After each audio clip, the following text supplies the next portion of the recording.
ನಮಸ್ತೆ ಸ್ನೇಹಿತರೆ, ಶಿವರಾತ್ರಿ ಹಬ್ಬದ ವಿಶೇಷವಾಗಿ ನೋಡಿ ನಾವು ಕೃಷ್ಣಗಿರಿ ಹತ್ರ ಇರುವಂಥ ಈ ಹೊಸೂರು ಹತ್ರ ಬಂದಿದ್ದೀವಿ. ಈಗ ಅಲ್ಲಿಂದ ನೋಡಿ ಈಗ ನಾವು ನೋಡ್ತಾ ಇರೋಂಥ ದೇವಸ್ಥಾನ ಸಿಡಿಲು ಮಲ್ಲಿಕಾರ್ಜುನ ದೇವಸ್ಥಾನ. ಮತ್ತು ಇನ್ನೊಂದು ದೇವಸ್ಥಾನ ನೋಡ್ತೀರಾ ಇದೇ ವಿಡಿಯೋದಲ್ಲಿ ಕಂಪ್ಲೀಟಾಗಿ ಮುಂದೆ ಹೋಗ್ತಾ, ಅದು ಬಂದು ಸ್ವಯಂಭೂ ಲಿಂಗೇಶ್ವರ ದೇವಸ್ಥಾನ.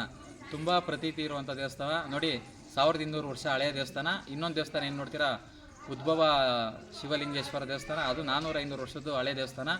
ಎರಡು ಈಗ ನೋಡೋಣ ಬನ್ನಿ ಸ್ನೇಹಿತರೆ.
कविगं समुद्रेन्तं विश्वम्भुवं पद्मकोश प्रतीकाशगं हृदयं चाप्यतो मुखं अधूनिश्चावित.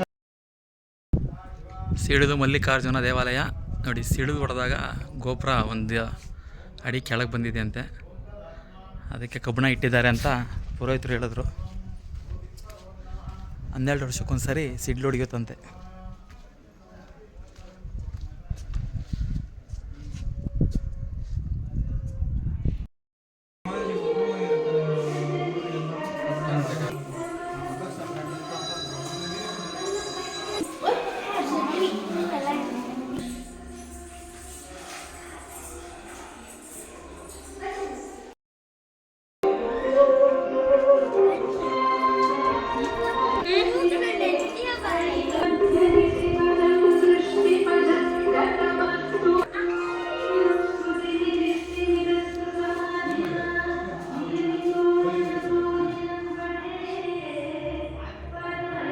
ಭೈರವೇಶ್ವರ ಸ್ವಾಮಿಗಳು.